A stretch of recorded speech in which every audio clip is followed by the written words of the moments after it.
strangest thing. It's shorter than you think. No think.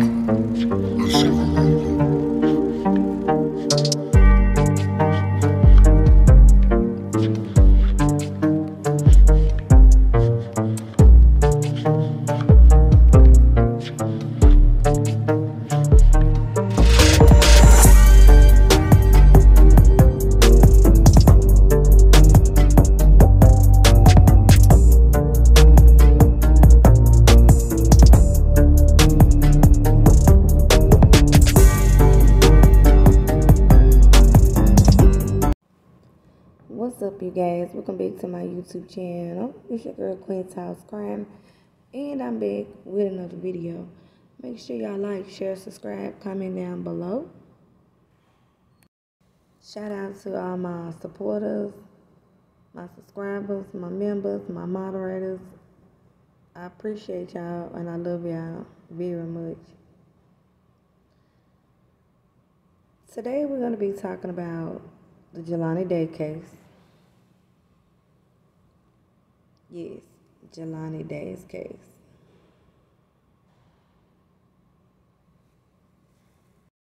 Yes, so today I'm going to be talking about the Jelani Day case. And I'm going to touch on what's the deal with this professor. And I'm also going to be touching on, I can give you some facts that excludes suicide, facts that excludes accidental death. Okay, so let's go ahead and get into this video. What happened to Jelani Day? Again, before you say suicide, accidental death, let me give you a few facts that excludes suicide or accidental death. Jelani was a bone marrow match for his father, who is sick with cancer. He was given his bone marrow so he would know if he committed suicide that he wouldn't be able to help his dad, who he revisited regularly and loved. And he visited him 2 days before he disappeared. He was giving his dad bone marrow. That's fact number 1. Fact number 2. His wallet was found and seen dropped by a guy wearing a red shirt or red shorts. Don't forget, it was in a completely different location near a neighborhood that Jelani does not reside. Fact number 3. 2 females found some clothes 1 mile from where they found Jelani's body floating in the river. So ask yourself, would a suicidal person discard all these things in different locations, then jump in the river? My response is no. 4th fact. His lanyard was also found in a different area by the river. All of these areas are at different locations. To me, it sounds like a person or persons was discarding Jelani's things.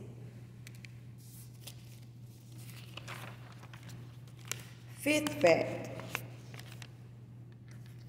His car was found abandoned, license plate removed in some woods 60 miles from Bloomington, in a ducked-off place where you would have to live there in Peru to know this area. Jelani lives in Bloomington. He would know this area,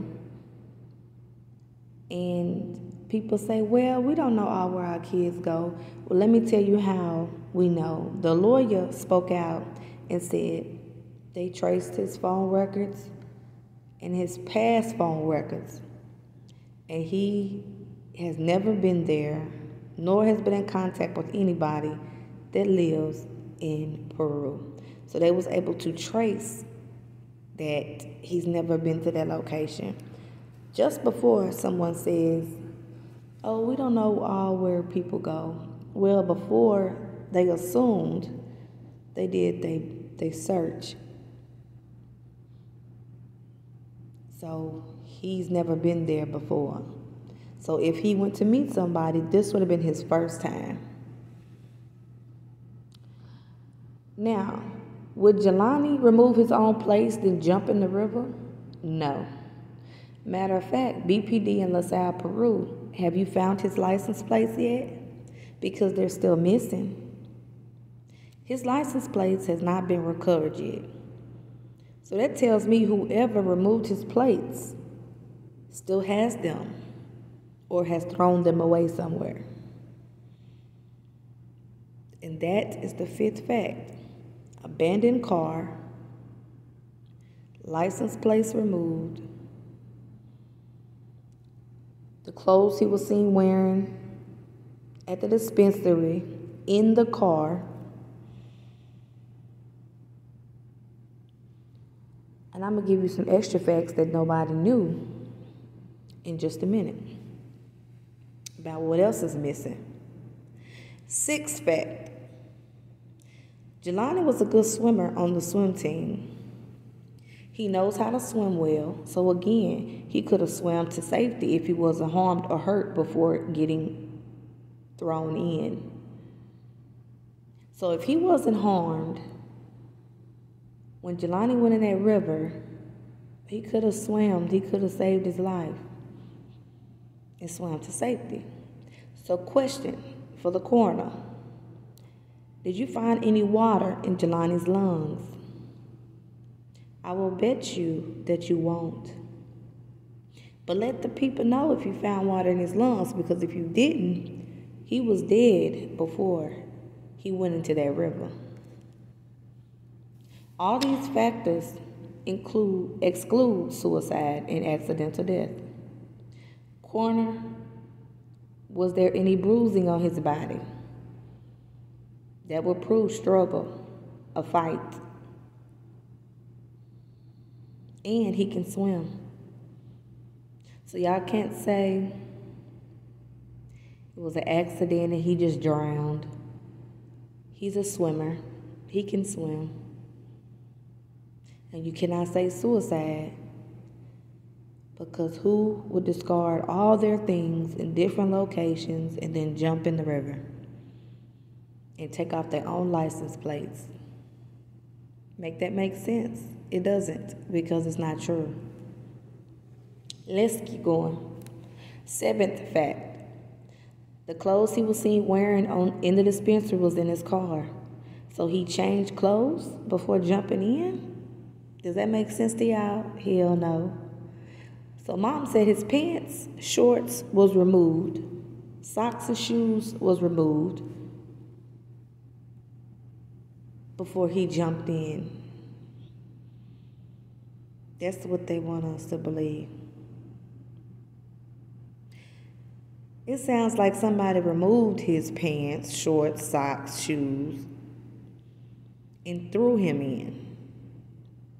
Now, would he do that to himself? In my opinion, no.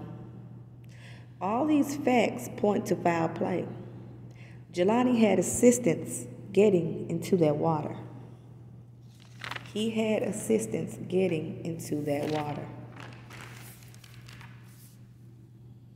Someone went dropping his items all over the place, removed his license plate. It's definitely signs of foul play. BPD again, have you found his plates? I would like to know, what did Jelani have on when he was recovered? What clothes did Jelani have on? Did he have any clothes on? That's very important. We want answers. Those are some facts that gives us enough to know this likely was not suicide or an accident.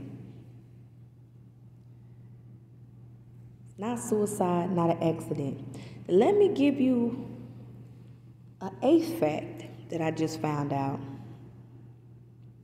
The keys of that white Chrysler 300, his keys to his car is still missing.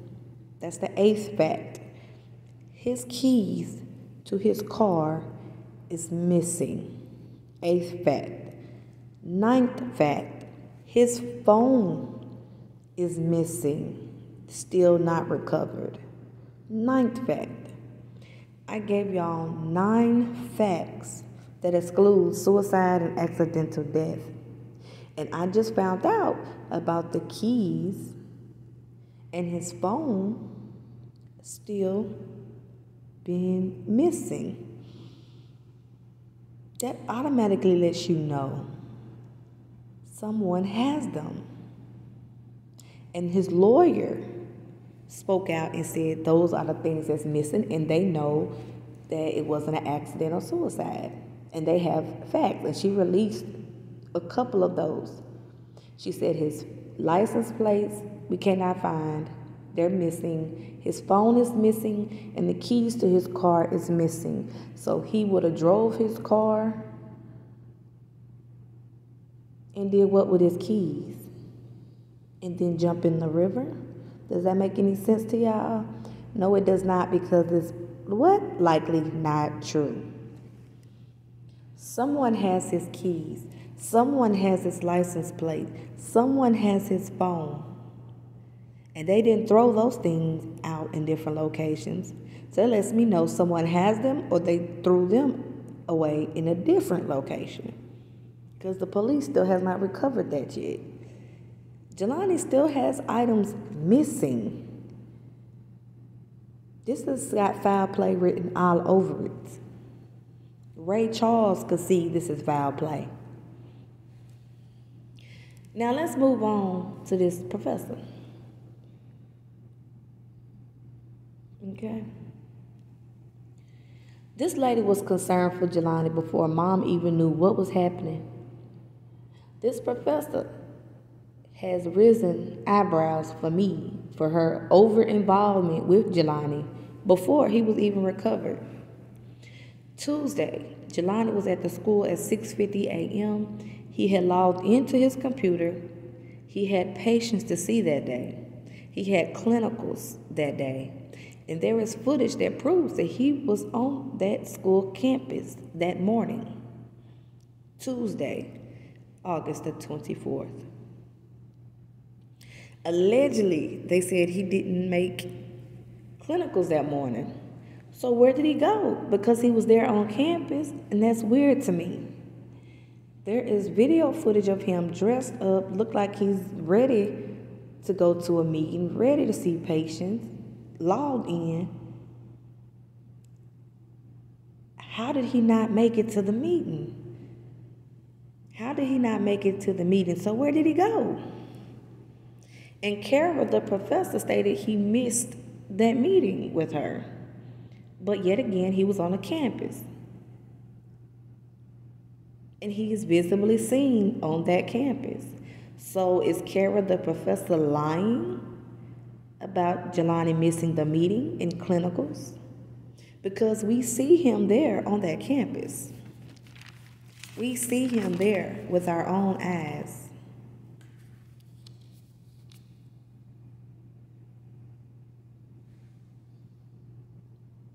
And if Kara, the professor, is lying about him missing the meeting and missing clinicals, why is that?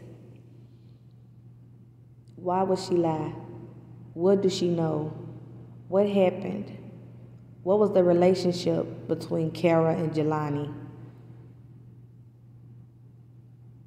The last ping on his phone was at 9:20 a.m. And I'm gotta find out where the location of that ping at 9:20. Carmen was blown off by the campus police when she asked about the cameras on August the 24th. So she then phoned Professor Kara. Kara said the police got the video footage, which confused the mother because she just reported him missing. And she really just did it. Like she didn't even have a chance to give them all the information. So how would that have happened? How can the police pull footage and he's not reported missing by mother? So is that a lie that Kara told Carmen? Or did Kara take it upon herself to phone the police and get camera footage pulled? That's the question. And she never told Kara or the police that he's been to Starbucks. So how would police have already gotten the video footage? So either Kara already reported him missing, or she lied about the police pulling the footage yet. Because she is said to have no police and detectives in high places and higher authority, and got some pull with the police and knows some higher ups. So that in itself raises a lot of questions for me and red flags. Now, Carmen said because of Kara, that's how she was able to get a detective that day. So the question is, how much pull does Kara really have? And what else has Kara done regarding this case? Is Kara helping with sincerity of love and care for her student that's missing, found deceased? Or is Kara helping to cover up her involvement? Whether if it's just something minor. We don't know the extent of her involvement, if any. But is she helping to cover up and minimize her involvement so that her involvement, if any, won't come out? And these are logical thinking questions. Another question, why is Kara going to the police getting footage pulled without mom? Who are you? You just a teacher. Who are you to go get footage pulled and you not his mama?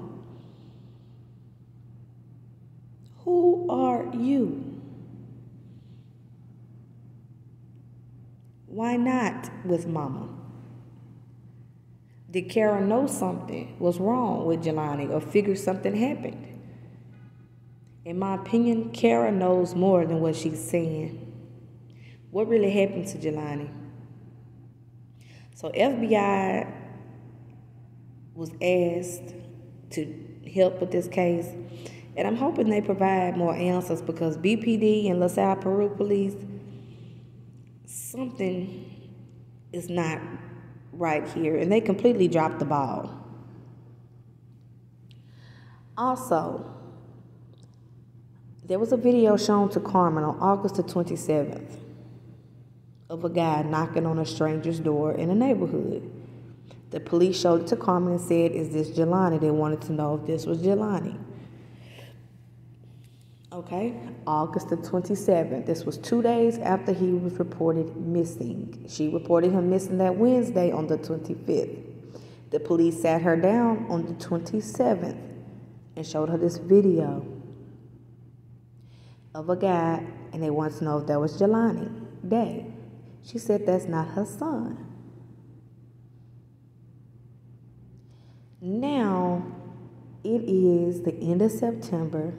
It was the end of September, and then they are now saying, could this guy be a possible suspect? When you had this video footage for a whole month, and you knew this was not Jelani Day, and you knew this person could be a suspect or a person of interest, why not put that out so someone could locate him so you can interview him just in case he is involved in Jelani's death? But y'all didn't do that. Y'all did it a month later. Y'all put out that video a month later asking, who is this person?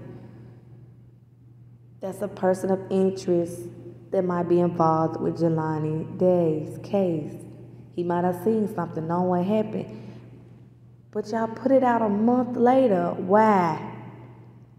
That person could be across the country with different clothes on.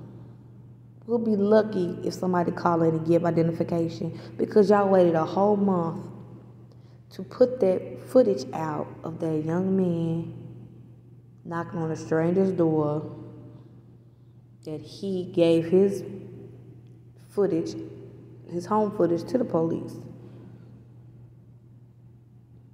But he could have had something to do with Jelani's death or anything.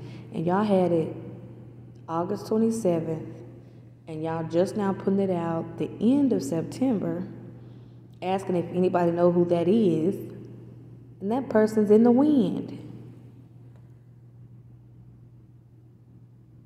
So once again, why did y'all release that a month later? And he's a person of interest. Y'all completely dropped the ball. Y'all dropped the ball. Y'all failed Jelani Day. Y'all failed his mother. Y'all failed completely because y'all don't care. And he's not important to y'all. But see, everybody's important over here.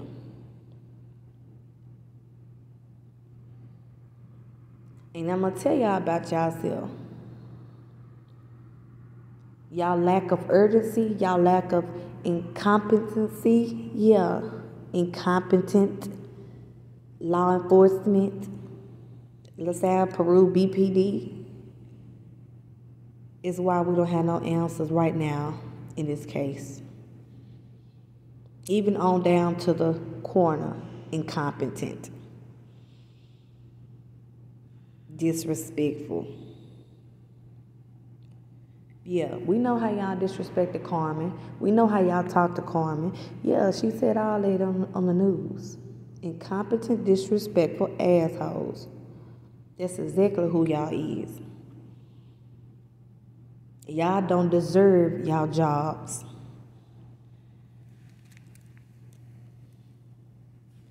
Y'all don't deserve them. So I'm hoping FBI can give us more answers, and I'm hoping that we can narrow down and someone calls and reports who that guy is on their footage,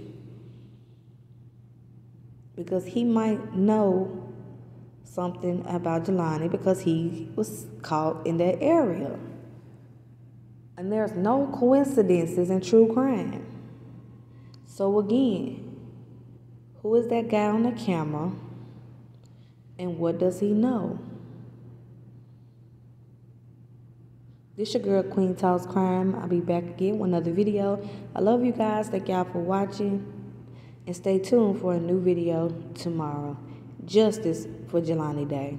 Peace.